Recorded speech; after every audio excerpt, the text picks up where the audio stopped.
going on, everyone? So the Lakers absolutely had themselves a day for the NBA draft. Obviously, they took their 2 draft picks. With the 17th pick, they got Jalen Hood Schifino. With the 40th pick, they ended up getting Maxwell Lewis. Both guys were anywhere from, teens. Even Lewis was in many draft boards in the teen area to the 20s, early to mid 20s. And then you even had Hood, who was anywhere from 10 to top 15. And so the Lakers really got some nice little steals there.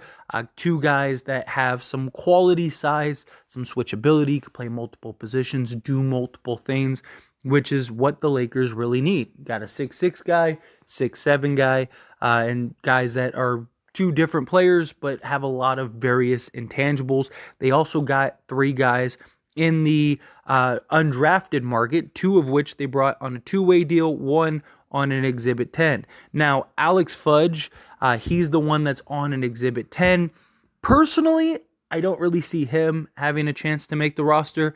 I think he very well could just be kind of a stash guy, play for the G League team, maybe be a development guy, best case. But the 2-way guys, I absolutely could see making the Lakers roster.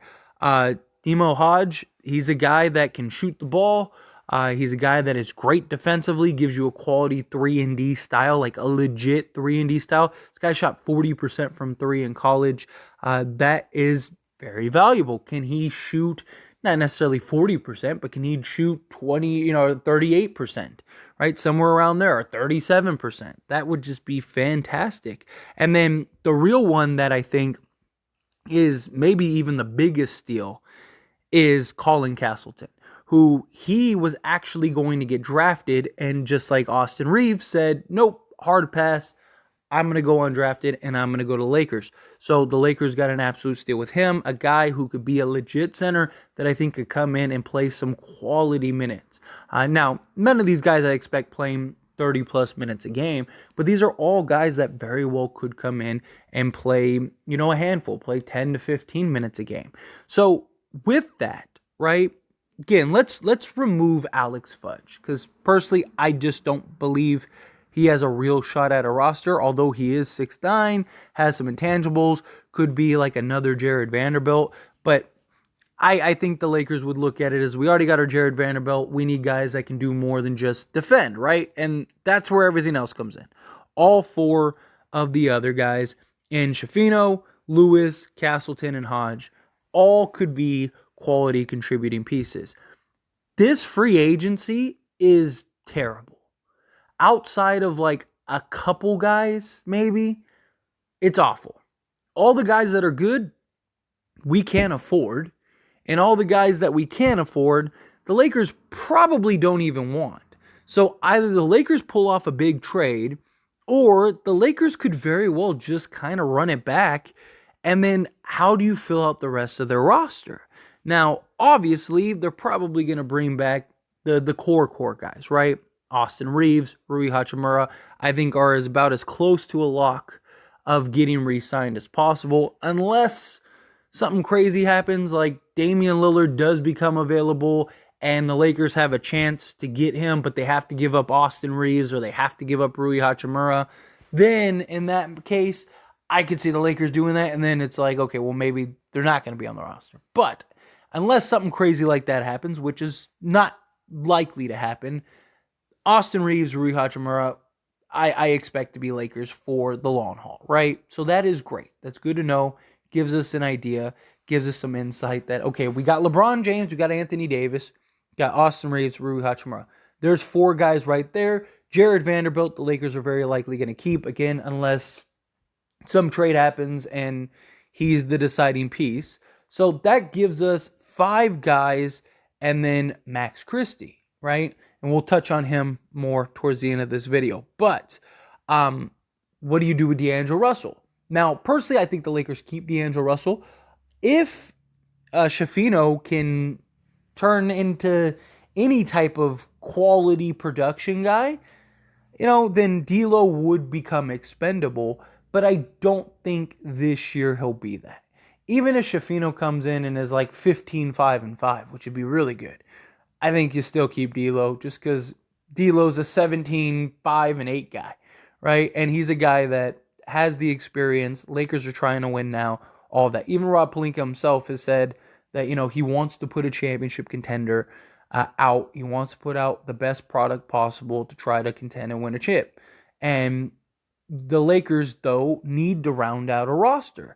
And the Lakers have kind of gone on this youth movement. You got Anthony Davis. You got LeBron James, who's very old. You need young guys that can keep up and kind of carry the workload over the course of the regular season to hopefully keep LeBron James and Anthony Davis healthy. So come playoff time, you have a real chance to win an NBA championship. That's the idea. That's the goal. Austin Reeves, Rui Hachimura really greatly help with that. D'Angelo Russell, I do believe, can help with that. I know a lot of people kind of have that recency bias where they feel like D'Lo's trash and the Lakers need to do whatever it takes to get rid of him. But Lakers don't even make the Western Conference Finals if it's not for D'Angelo Russell. D'Angelo Russell single-handedly saved the Lakers in that Grizzlies series. He was very good, very solid throughout. Just had a bad series, a really bad series against the Denver Nuggets, which I understand, I get. I was frustrated as much as anybody. But if we take a step back and we really look at his body of work over the course of the regular season, talking about a 17-point-a-game guy that shot 50% from the field, 42% from three. Not very many guys like that in the league, right? And for the Lakers to have somebody like that as like your third, fourth option is massive, right? D'Lo has a lot of tools, a lot of intangibles. Got to remember, we just Mickey Mouse that team together going into the back half of the season. You give the Lakers a full chance, I really think the Lakers can make some noise. And now you have a handful of draft picks that you could bring in that could all get some quality minutes around these guys. Look, I talked about this briefly in a video that I posted yesterday. Didn't see that video, go check it out. But I talked about how several of these guys kind of become expendable, right? Like D'Angelo Russell. Now that you got Shafino, D'Lo could develop into a basically non-factor for the Lakers, right? Because Shafino is already a better defender. He's bigger, and I mean, not that D'Lo is small by any means. D'Lo has like 6'5" with like a 7-foot wingspan. Well, this guy's 6'6" with a 7-foot wingspan. The only difference is he actually uses it on the defensive end, where D'Lo might as well not even be on the court on the defensive end at times. But D'Lo is the better scorer and shooter. Now, I do believe Shafino is the better finisher at the rim, more strong, finishes through contact better, where I think D'Lo still is. D'Lo's kind of more James Harden-esque, slow, methodical, kind of step at a time, where I really compare Shafino to like Jamal Murray a lot, like getting to the basket, finishes because he's just kind of bigger than most guards, like things like that. That's kind of what I see. Not saying that he'll turn into Jamal Murray, but I think it's a solid comparison, right? So got D'Lo, which could end up being expendable. Jared Vanderbilt could very well become expendable, right? If Lewis can be half of the defender that Vando was this past year, he's already a better scorer and shooter. So if he becomes half that, then Vando becomes expendable. Max Christie is already elite level defensively, as we saw, and supposedly he's grown to like 6'6", 6'7". If he legit 6'7", maybe even 6'8", right, then once again, Jared Vanderbilt kind of becomes expendable, because then you would have a guy in Max Christie who is just as good defensively, but much better offensively. I mean, Christie shot 41, almost 42% from three for the Lakers last year. Christie is another guy. Does Christie take that Austin Reeves leap?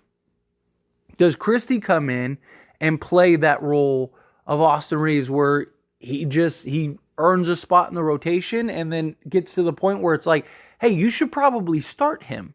He's that good, right? That could be a real thing. Like if Lewis and Christie actually evolve into something this offseason, then Jared Vanderbilt becomes expendable or becomes like the third option. This is where the problem lies and why I'm talking about this is you start looking across the Lakers board and it's like, well, what do they need now? Unless you're trading for another star, maybe a center, they could use a center, but outside of that, what do the Lakers need? You got D'Lo, right? And Schifino, which Schifino could be the replacement for Dennis Schroeder. He's a bigger Dennis Schroeder, right? So you have your replacement for Schroeder. At shooting guard, you have Austin Reeves, you have Lewis, you'd have Christie, you'd have D'Lo, right? You could even put Schifino at the 2. Again, combo guard. That's something that you keep in mind. So there you go. Now you have 3, 4, 5 guys that could play. You got your guard position basically locked up. Small forward position. You got Max Christie, you got Lewis, you got Jared Vanderbilt. Rui Hachimura could play the 3. LeBron James could play the 3. There's another 5 for that. Look at the power forward position. Anthony Davis could play that position. Rui Hachimura could play that position. LeBron James, Jared Vanderbilt. Lewis could probably play that in certain matchups with his size at 6'7". You play the Warriors, you could probably have Schifino play the power forward spot because he's as big as Draymond is. You look across the board and you're like, okay, they have pretty much every position several guys deep already.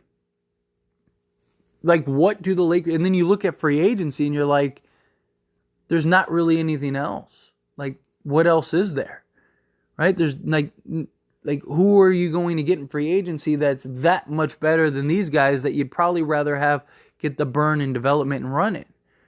Right? Especially if the Lakers believe that all these guys are real contributors right away. And then if Castleton can really make an impact, well, now you got your centers locked up. I mean, because you could just stand pat. Now you got Mo Bamba, Castleton, and Anthony Davis. Do you need another center? You could keep Tristan Thompson. And that's not even counting keeping other guys. It's not even counting keeping, Dennis Schroeder or Lonnie Walker or, Troy Brown or again, the Lakers pretty set.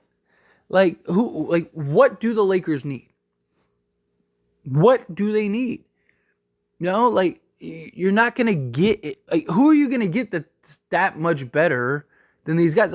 We haven't seen Schifino and Lewis play yet, right? So that is the only real argument is we got to see how these guys play first. But over the course of the regular season, that's what that would be for. You'd have them play and you'd let them see how they are.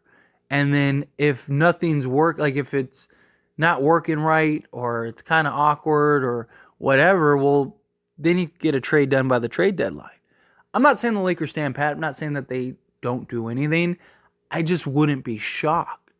This offseason is going to be very interesting. Very interesting, to put it lightly. And I'm excited to see Summer League. How do all these guys look, Max Christie included? How does it all shape up? Is there any of these guys that are going to be a real standout that's going to, go, oh, okay, that's definitely that guy or those two guys. Why we don't need, again, say Christie just looks like a man amongst boys. It's okay, well, there's our, potential starting small forward. And let's say Schifino is again, killing it. It's well, there's our Dennis Schroeder. There's our Schroeder replacement. I don't know. It's going to be interesting. But anyway, as always, this is a discussion, so I pass the question on to you. Let me know your thoughts and opinions down in the comments below. What do you think? Do you think after the Lakers draft, they don't really need anybody? Do you think that, no, you still go get the veteran guys you're trying to win now? However you feel, whatever your thoughts are, I'd love to hear it. Let me know.